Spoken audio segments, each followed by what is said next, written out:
నమస్తే, చేతనకు స్వాగతం.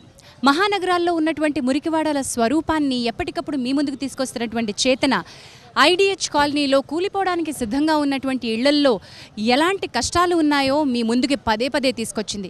ఈ కష్టాన్ని వెలుగులోకి తీసుకొచ్చినటువంటి చేతన మొట్టమొదటిసారిగా ఒక ప్రజాప్రతినిధిని తట్టి లేపింది. ఆ ప్రజాప్రతినిధి శ్రీ తలసాని శ్రీనివాస్ యాదవ్ గారు. తెలంగాణ ప్రభుత్వంలో మంత్రిగా ఉన్నటువంటి శ్రీ తలసాని శ్రీనివాస్ యాదవ్ గారు ఐడిహెచ్ కాలనీలో ఎప్పటి నుంచో ఉన్నటువంటి ఈ సమస్యని వెంటనే ముఖ్యమంత్రి గారి దృష్టికి తీసుకువెళ్ళడం, ముఖ్యమంత్రి గారి మానసపుత్రిక అయినటువంటి డబుల్ బెడ్రూమ్ స్కీమ్ ఇక్కడి నుంచే ప్రారంభం కావడం, ఈ కథ ఎప్పటికప్పుడు మనం వింటూనే ఉన్నాం. బట్ ఈ రోజు ఎవరికి వాళ్ళు ఆ డబుల్ బెడ్రూమ్ ఇళ్లలోకి గృహప్రవేశం చేసుకుని సంతోషంగా ఉంటున్న వేళ ఒక్కసారి ఈ ఇళ్లని విజిట్ చేసేటువంటి బాధ్యత, ఎవరైతే ఈ ఇళ్లకి శ్రీకారం చుట్టారో, ఈ స్వప్నాన్ని సాకారం చేసే దిశగా ముందుకి అడుగులు కదిపారో వారికి ధన్యవాదాలు తెలియజేసుకోవడం చేతన బాధ్యతగా భావిస్తోంది. శ్రీ తలసాని శ్రీనివాస్ యాదవ్ గారు మరి కాసేపట్లో ఇక్కడికి రానున్నారు. We will talk to him. అసలు ఈ ఇళ్ళు ఎలా స్టార్ట్ అయ్యాయి, ఇవి నెరవేరడానికి వెనకాల పడ్డటువంటి కృషి ఏంటి, కష్టం ఏమిటి, ఇవన్నీ తెలుసుకుందాం. వారితో పాటు హౌసింగ్ డిపార్ట్మెంట్కి సంబంధించినటువంటి అధికారులు కూడా మాట్లాడబోతున్నారు.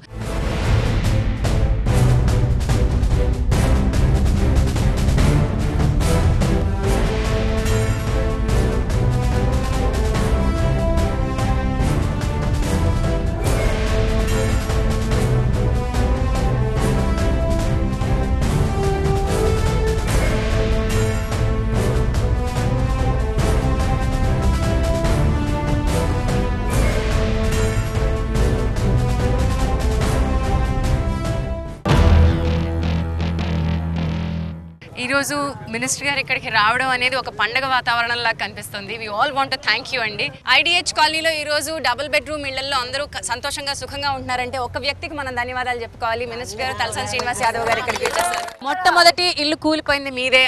ఈ రోజు గృహప్రవేశం చేసుకున్న తర్వాత ఎట్లుంది? బాగుంది, సంతోషంగా ఉన్నది. ఇట్లాంటి ఇల్లు వస్తుందని అనుకున్నారు? అనుకోలేదు, ఈ కళలు అనుకోలేదు. మేము కాలనీ సభ్యులందరూ ఎంత కష్టపడ్డారో ఒక వ్యక్తి పట్టుదల మనకి నిదర్శనంగా కనిపిస్తుంది. మీరందరూ ఒక ఉద్యమం చేశారు, ఆయన మిమ్మల్ని ఒక భుజాన్ని వేసుకుని నడిపించారు. మేము అప్పుడు కష్టకాలంలో ఉన్నప్పుడు కానీ ఇప్పుడు సుఖంగా ఉన్నామంటే కూడా అది మా పెద్దన్న శ్రీనివాస్ యాదవ్ తరపుననే. సో కష్టాల్లో ఈ కాలనీ ఎంత ఉందో ఆ రోజు మీరందరూ నిలబడ్డారు. బట్ ఈ రోజు ప్రెసిడెంట్ కొత్త బాధ్యతలు తీసుకున్నారు. సో ఇంతమంది సమిష్టిగా ఒక కొత్త జీవనం సాగిస్తుంటే ఒక వ్యక్తి ఆలోచనలు నిజమే కనిపిస్తుంటే మీకు ఎట్లా అనిపిస్తుంది? చాలా సంతోషం మేడం. 36 గజాలు ఉండే అవి ముందు ఇప్పుడు 65 గజాలు వచ్చింది కాబట్టి అదంతా తలసాని శ్రీనివాస్ యాదవ్ గారికి ఇదంతా చెందాలని కోరుతున్నాం. Wonderful sir. ప్రజలు చాలా సంతోషంగా ఉన్నారన్నది నేను ప్రత్యేకంగా మీకు చెప్పక్కర్లేదు. మిమ్మల్ని వాళ్ళ ఇంటి వ్యక్తిగా వాళ్ళు అభివర్ణిస్తున్నారు. మీకు ఎట్లా అనిపిస్తుంది? ఇప్పుడు ప్రధానంగా మీకు చూసినరమ్మా, మీరు ఆ రోజు చేతన అనే ప్రోగ్రామ్ ఇక్కడ చేసినప్పుడు ఈ కండిషన్ చూశారు. పాపం ఈ జీవితాలంతా బిక్కుబిక్కుమనుకుంటూ ఇటు ఎలాబరేట్ కండిషన్ ఎప్పుడు కూలిపోతుందో, మాకు ఎప్పుడు ప్రమాదం జరుగుతుందో అనే విధంగా ఉండే. అయితే ఆ రోజుల్లో కూడా, గతంలో కూడా నేను సికింద్రాబాద్ ఎమ్మెల్యేగా మంత్రిగా ఉన్నప్పుడు ఇది సికింద్రాబాద్ అసెంబ్లీ సెగ్మెంట్లో ఉండే, ఇప్పుడు సనత్ నగర్లో ఉంది. అయితే ఆ రోజు ఆ వెనక సైడ్ ఉన్న వాళ్ళకి కట్టించినాం. ఆ తర్వాత ఈ బ్లాక్స్ అంతా ఇబ్బంది అయ్యి పాపం ఈమె భుజమ్మ ఆ రోజు ఆ పెచ్చులన్నీ కూలిపోతున్న ప్రమాదం ఉంటే ఆ రోజు వచ్చినప్పుడు పాపం అందరూ బాధపడ్డారు, బస్తీ వాళ్ళంతా. ఇట్లనే బతకాలన్నా, మేము చనిపోతే మా పరిస్థితి ఏంది అని. అయితే లక్కీగా ఏంటంటే ఇది సనత్ నగర్ కాన్స్టిట్యున్సీకి వచ్చినాక నేను ఎమ్మెల్యే కావడం, ఎమ్మెల్యే అయిన తర్వాత ఒకరోజు కొత్తగా రాష్ట్రం ఏర్పడ్డది. ముఖ్యమంత్రి గారు కేసీఆర్ గారి దగ్గరికి వెళ్ళి, సార్ ఈ పరిస్థితిలో ఉన్నారు వీళ్ళంతా, మీరు ఆదుకోకపోతే ఇక వీళ్ళకు జీవితం లేకుండా ఉంది అంటే, నేను ఉదయం 11:30, 12 గంటల ప్రాంతంలో కలిస్తే ఒక్కసారి మీరు వచ్చి చూస్తే కూడా బాగుంటుంది అంటే, ఎప్పుడో ఎందుకు ఈరోజే పోదామని చెప్పి వచ్చాను. వచ్చినప్పుడు యాక్చువల్ ప్రాబ్లం ఐడిహెచ్ కాలనీ. అయితే ఆ చివర ముఖ్యమంత్రి గారు ఆ చివర దిగాను, ఇట్లా నడుచుకుంటూ వస్తుండు. నడుచుకుంటూ వచ్చేటప్పుడు ఆయన ఈ ఇండ్లన్నీ చూసుకుంటూ వచ్చాడు. ఆ పక్కన భగత్ సింగ్ నగర్, సుభాష్ చంద్రబోస్ నగర్, పారదీ బస్తీ, దీని బ్యాక్ సైడ్ ఉన్న అమ్మగూడ, ఐడిహెచ్ కాలనీ. ఇదంతా తిరిగిన తర్వాత, ఆ గల్లీలంతా తిరిగిన తర్వాత వీళ్ళందరినీ చూసి, ఆ బిల్డింగ్స్ చూసి, అరే ఇది కూలిపోయేటట్టు ఉంది కదా, ఇన్ని సంవత్సరాల నుంచి ఎట్లుంటుంది, ఇది వెంటనే కట్టిస్తామని చెప్పి. అయితే దాంతోపాటు వారు ఏమన్నారంటే, మరి ఈ బస్తీలన్నీ ఏంది అని అంటే, నేనన్నా వీళ్ళు కూడా అంత పేదవాళ్ళు ఉన్నారు సార్, అయితే మరి అన్నీ కలిపి కడదామా అనేటువంటిది ముఖ్యమంత్రి గారు చెప్పారు. అది ఒక కాగల కార్యం కనుక ఉండుంటే దానికి అన్ని ముహూర్తానికి అన్ని కుదురుతాయి అన్నట్టు కలిసి వచ్చినాయి. ఆ తర్వాత సీఎం గారు క్యాంప్ ఆఫీస్కి వెళ్ళినాం. వెళ్ళిన తర్వాత వారితో మాట్లాడినాం, వీళ్ళను కూడా తీసుకెళ్ళినా, వీళ్ళతో కూడా మాట్లాడినాక నన్ను లోపలికి పిలిచి, అయితే గవర్నమెంట్లో వీకర్ సెక్షన్ హౌసింగ్ అనేది ఎప్పటి నుంచో ఉంది, కేంద్ర ప్రభుత్వంలో ఉంది, రాష్ట్ర ప్రభుత్వాలలో ఉంది. అయితే దాంట్లో ఏంటంటే ఒక 30% సబ్సిడీ ఉంటుంది, బ్యాంకు లోన్ 40% ఇప్పిస్తారు, టోటల్గా 70% బెనిఫిషరీ కట్టుకోవాలి విత్ ఇంట్రెస్ట్. అయితే ఆ తర్వాత మరి ఈ స్కీమ్లో వాళ్ళు కట్టుకుంటారా అని అడిగాడు. అంటే కట్టుకుంటారు సార్, నేను కట్టిస్తానని చెప్పిన. ఏ కమ్యూనిటీస్ ఉంటాయని అడిగాడు. అంటే నేను అన్నంత పాపం ఎస్సీలు ఉన్నారు, బీసీలు ఉన్నారు, ముస్లిమ్స్ ఉన్నారు, ఈ పార్దీ వాళ్ళు ఉన్నారు, అంత పేదవాళ్ళే ఉన్నారంటే మన రాష్ట్రం వచ్చింది, మన తెలంగాణ వచ్చిన తర్వాత వాళ్ళు కట్టడం ఏంది, వాళ్ళు సొంత డబ్బులు పెట్టి తీసుకోవడం ఏంది, మనమే కట్టిస్తాం మొత్తం అని చెప్పి. ఆ తర్వాత మళ్ళీ ఒకసారి అందరితో మాట్లాడిన తర్వాత అది ఎట్లా అంటే నేను కూడా గవర్నమెంట్లో గతంలో తెలుగుదేశం గవర్నమెంట్లో పనిచేసిన, అసలు ప్రభుత్వాలు ఎట్లుంటాయి నాకు తెలుసు, సెంట్రల్ గవర్నమెంట్ కానీ స్టేట్ గవర్నమెంట్. అయినా 10 రోజులు కూడా కాకముందే వెంటనే ఆర్డర్స్ ఇచ్చేయడం. రెండోది ఏంటంటే ఈ స్కీమ్ కూడా ఇది ఎంత పాపులర్ అయిందంటే ఐడిఎస్ కాలనీ, దాంట్లో ఏ మాటకు ఆ మాట చెప్పాలి. మీ ప్రోగ్రాం కూడా, చేతన అనే ప్రోగ్రాం కూడా దీనికి తోడైంది. లేదు సార్, మేము ఎప్పటికప్పుడు వెలుగులోకి తీసుకొచ్చి మీలాంటి వాళ్ళ దృష్టికి తీసుకురావడమే మేము చేసినటువంటి. మీరు అనేకమైనటువంటి ప్రోగ్రామ్స్ చేస్తున్నారు, బట్ ఈ పర్టికులర్ ప్రోగ్రామ్ ఆ రోజు కూడా మీరు చాలా పెద్ద ఎత్తున ఇక్కడ బస్తీ వాళ్ళని ఆ ప్రొజెక్షన్లకు తీసుకురావడం, ఈ కండిషన్ కూడా తీసుకురావడం అదొకటి. రెండోది ఏంటంటే వీకర్ సెక్షన్ హౌసింగ్ అని ఉన్నదే తప్ప డబల్ బెడ్రూమ్ కట్టాలి అనేటువంటి ఒక కళ, అది ముఖ్యమంత్రి గారి మదిలో వచ్చినటువంటి కళ. ఒకరోజు ఒక 6 months అయిన తర్వాత నాకు ఫోన్ చేశాడు, ఎక్కడ ఉన్నావు అంటే నేను ఇక్కడ పెళ్లిలో ఉన్నా అంటే, నువ్వు వెంటనే ఆడికి ఐడియాస్కి వెళ్ళి బయలుదేరి నేను వస్తున్నా అంటే. ఒక ముఖ్యమంత్రి గారు మధ్యలో వచ్చి చూడడం అనేది కూడా చరిత్రలో ఎక్కడ జరగదు. ఆ రోజు వచ్చిన తర్వాత ఇక్కడ మామూలుగా కొంత ఈ ఇంట్లో సంబంధించిన సామాన్ పెట్టుకోవాలంటే ఒక సజ్జ కట్టాలి. నేను అన్ని రూమ్లకు 4 రూమ్లకి ఇద్దరిని పంపించినాక సీఎం గారి దగ్గర పోతే వీళ్ళు అడిగారు, సార్ ఆ సజ్జ కడితే బాగుంటుంది సార్ అని. వారు ఏం చేశారంటే వీళ్ళని తీసుకొని అట్లట్లా తిరుక్కుంటూ ఒక్క సజ్జ సరిపోద్ది, దీనికి 3 కట్టాలి అని చెప్పేసి 3 ప్లేస్లలో చూపించి కట్టించి, ఒకటి అడిగితే 3 ఇచ్చిన దేవుడు. రెండోది ఆ వంట రూము ఆ ప్లాట్ఫామ్ ఎట్లుండాలో ఆయన్నే డిజైన్ చేసి. మా హౌసింగ్ బోర్డు అధికారులు కూడా పాపం డే 1 నుంచి కంప్లీట్ అయ్యే వరకు వీళ్ళతో పాటు ఉండే అన్నీ చెక్ చేసుకోవడం, ఎందుకంటే క్వాలిటీ ఉండాలి. ఇక్కడ పైలట్ ప్రాజెక్ట్ కాబట్టి దీనికి ఎక్కువ డబ్బులు తెచ్చినాం. ఇప్పుడు కొన్ని ఏంటంటే ఈ వీళ్ళకి కావాల్సిన ఈ రోడ్ ఫార్మేషన్ కానీ, డ్రైనేజ్ లైన్ కానీ, వాటర్ లైన్ కానీ, మీకు లైటింగ్ కానీ ప్రతిదీ కూడా ముఖ్యమంత్రి గారు ఎంత అడుగుతుందో అంత ఇచ్చారు. ఆయన ఏంటంటే ఆ రోజు కూడా మరి బ్రహ్మాండంగా అందరూ ఆ రోజు భోజనం పెట్టిర్రు, ఇది ఇనాగ్రేషన్ అయిన రోజు.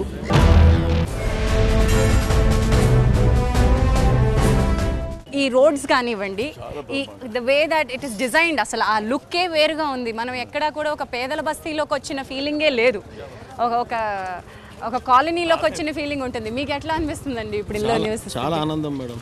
హౌసింగ్ నుంచి డి రఘునందన్ గారు మనతో ఉన్నారు. This is a first time ఇట్లాంటి ఒక ప్రాజెక్ట్ చూస్తున్నాం. ఇలాంటి ఒక స్పీడ్, ఇలాంటి టెక్నిక్, ఇవన్నీ కూడా ఫస్ట్ టైం మనకి తెలంగాణ వచ్చిన తర్వాత జరగడం. ఇంకెక్కడన్నా దేశంలో కూడా ఇలాంటి జరిగిన దాఖలాలు? ఇంకా ఇట్లాంటి ప్రాజెక్ట్ అయితే మనకు టోటల్ కంట్రీలో ఫస్ట్ ప్రాజెక్ట్ ఇది. ముఖ్యంగా అప్పుడు మా స్థానిక శాసనసభ్యులు శ్రీనివాస్ యాదవ్ గారు, ఇప్పుడు మంత్రి గారు, వారి ప్రోద్బలం ఎక్కువ ఉండే. డే అండ్ నైట్ వారు ఫోన్ చేసి ఏం వర్క్ జరిగింది, ఇమీడియట్గా ఏమేమి జరుగుతుంది, ఇవాళ ఎంతమంది లేబర్ ఉన్నారు, కన్స్ట్రక్షన్ ఏ విధంగా ఉన్నది, ఆయన రాకున్నా కానీ. సో మీ డిపార్ట్మెంట్కి ఆల్మోస్ట్ 9 monthsలో మీరు పూర్తి చేసేసారు.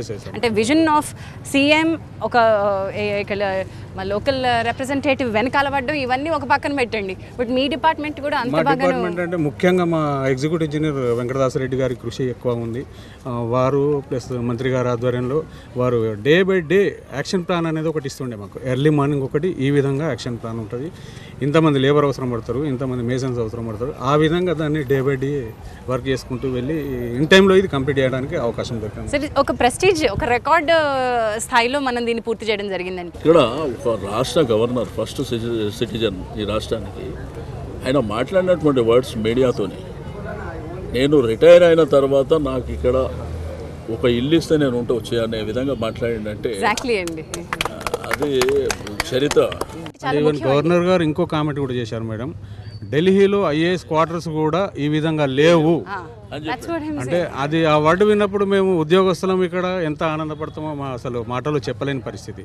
రెండోది ఏంటంటే రికార్డు స్థాయిలో టైంలో కట్టడం హ్యాండ్ ఓవర్ చేసి. రెండోది ఇప్పుడు ఇది రాష్ట్రానికి మోడల్ అయింది. ఇప్పుడు డబుల్ బెడ్రూమ్ అంటే ఫస్ట్ ఐడిహెచ్ కాలనీ. అసలు మేము చేతన ఎక్కడెక్కడికి వెళ్ళి హౌసింగ్ స్కీమ్ గురించి మాట్లాడతామో జనానికి అనుమానాలు ఉంటాయి.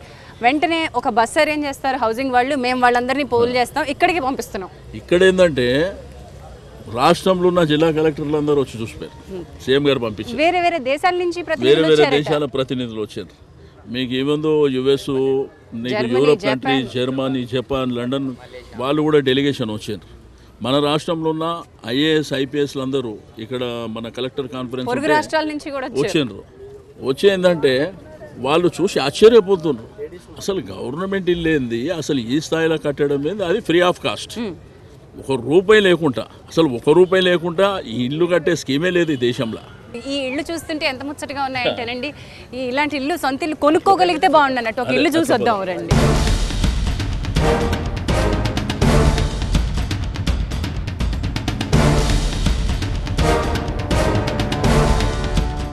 ఇల్లు మీద ఎట్లా ఉందమ్మా ఇల్లు? బాగుంది చాలా. అప్పుడు ఎట్లుండే?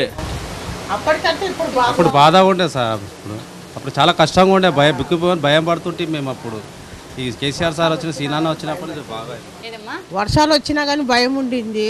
ఇప్పుడు ఈ ఇండ్లు కట్టి ఇచ్చారు, బాగానే ఉన్నది.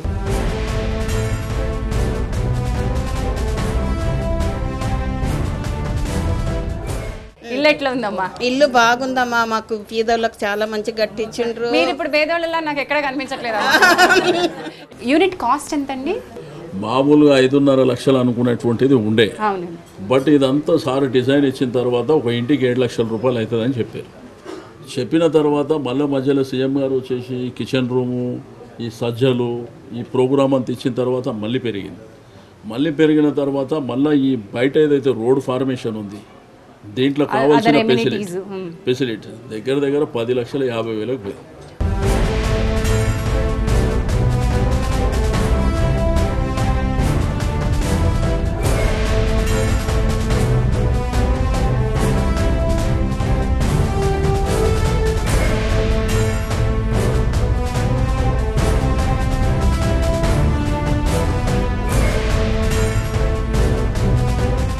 ఎన్జేఆర్ కన్స్ట్రక్షన్స్ నుంచి సర్వేష్ గారు ఉన్నారు. On behalf of the contractor, congratulations అండి.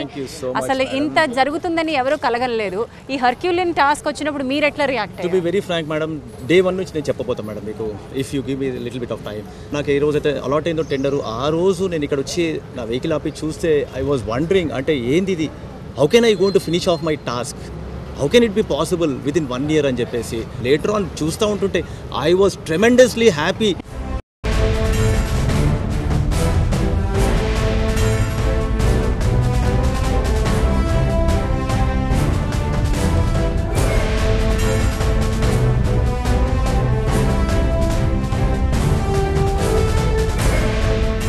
దక్షిణమూర్తి గారు, మనం అంతకుముందు చేసినటువంటి పోరాటం గుర్తు చేసుకుందాం ఒకసారి. మనం విజిట్ చేసినప్పుడు కానీ ఒక 3-4 సార్లుగా మనం దీన్ని అధికారుల దృష్టికి తీసుకుపోవడానికి ప్రయత్నం చేసినప్పుడు ధర్నాలు చేసిన గుర్తు చేసుకుందాం. అప్పుడు ఎలాంటి స్పందన ఉండింది? ఆ స్పందన అంటే మాకు బాగా ఎక్కువ ప్రోత్సాహం ఇచ్చిందంటే మన TV9. ఈ క్రౌడ్ అంతా పంపించింది, మెసేజ్ అంతా సీఎం దాకా పంపించారు అంటే మన TV9. కరెక్ట్. సో ఒక పోరాటం చేసినప్పుడు ఎన్ని ఒడిదుడుకులు ఉన్నా సరే, దాని వెనకాల ఎంతమంది అడ్డుకుంటున్నా సరే, అలుపెరగని పోరాటం చేసినటువంటి విజయం, ఆ విజయాన్ని ఎలా వచ్చింది అంటే అన్ని శాఖల సమన్వయంతో వచ్చింది. So definitely big thanks to government of Telangana. ఇక్కడ ఇంతమంది ప్రజలు ఒక సుఖవంతమైన జీవితం జీవిస్తున్నారు అంటే ఒక వ్యక్తి కళ మాత్రమే కాదు, సమిష్టి కృషి, సమిష్టి పోరాటం. తలసాని శ్రీనివాస్ యాదవ్ గారు, ఆన్ బిహాఫ్ ఆఫ్ చేతన, థ్యాంక్ యూ. ఐడిహెచ్ కాలనీ తరపున, ఈ ప్రజలందరి తరపున ఒక చిన్న థ్యాంక్స్ అండి. Thank you so much.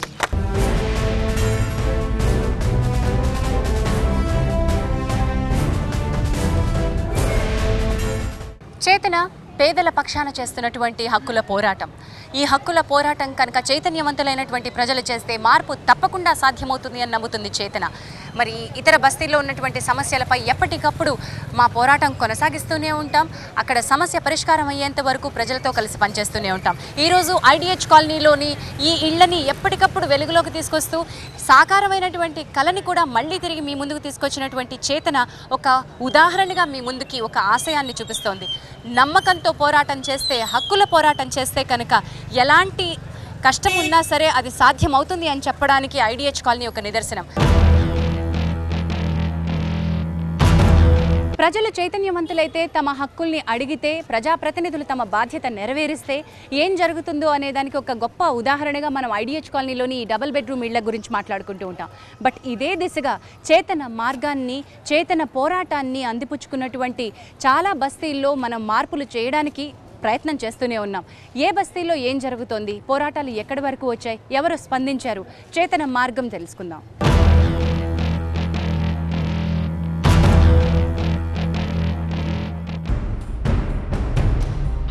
ఒకప్పుడు అభివృద్ధికి ఆమడ దూరంలో ఉన్న బస్తీ నేడు చేతన సహకారంతో అభివృద్ధికి నోచుకుంది. హయత్ నగర్ లెప్రసీ కాలనీలో 20 లక్షల నిధులతో మొదలైన డ్రైనేజ్ పనులు. హయత్ నగర్లోని లెప్రసీ కాలనీలో ఎట్టకేలకు డ్రైనేజ్ పనులు పూర్తయ్యాయి. స్థానిక సమస్యలపై చేతన ఎన్నోసార్లు కథనాలు ప్రసారం చేసి అధికారులు, స్థానిక నేతలతో చర్చించడంతో డ్రైనేజ్, మంచినీరు, కరెంట్, సెప్టిక్ ట్యాంక్ సమస్యలు పరిష్కారమయ్యాయని కాలనీ వాసులు కృతజ్ఞతలు తెలిపారు. ఆ రోజు నుంచి మరి ఈ రోజు వరకు మేము చాలా ఇబ్బందులు పడ్డాము. టీవీ9 చేసిన సహకారంతో 2-3 సార్లు ఫోకస్ చేసినాము. ఈ ఒక 2-3 సంవత్సరాల నుంచి సెప్టిక్ ట్యాంకులు కూడా కట్టినరు, ప్రతి ఇంటికి మరుగుదొడ్లు కట్టుకున్నాము. అండర్ గ్రౌండ్ డ్రైనేజ్ కూడా దాదాపు 30 లక్షల వరకు మా కాలనీకి శాంక్షన్ చేసిండ్రు. ఇప్పుడు ఇబ్బందులు లేకుండానే మేము చాలా టీవీ9 చేతనకు కూడా మేము కృతజ్ఞతలు తెలుపుతున్నాము. ఎందుకనంటే ఫోకస్ చేయబట్టి మాకు తొందరగా శాంక్షన్ అయింది ఈ డ్రైనేజ్ పైప్ లైన్. ఈ టీవీ9 చేతన మన కాలనీకి విజిట్ చేసినప్పటి నుంచి ఇదివరకు మేము రేషన్ చాలా అవస్థలు పడేవాళ్ళం. కాలు చేతులు లేక అంబర్పేట పోయి 2 కిలోమీటర్ దూరం పోయి రేషన్ తీసుకొచ్చే వాళ్ళం. అయితే ఈరోజు మేము మన కాలనీలో ఇస్తున్నారు. ఎందుకనంటే ఆ టీవీ9 చేతన సహకారం వల్ల, మరి మేము చేసిన కృషి వల్ల ఈరోజు అంబర్పేట నుంచి ఇక్కడ వచ్చి పంచి మాకు వెళ్ళిపోతున్నారు వాళ్ళు. మరి టీవీ9 చేతన వారికి కూడా మరి ధన్యవాదాలు తెలుపుతున్నాం.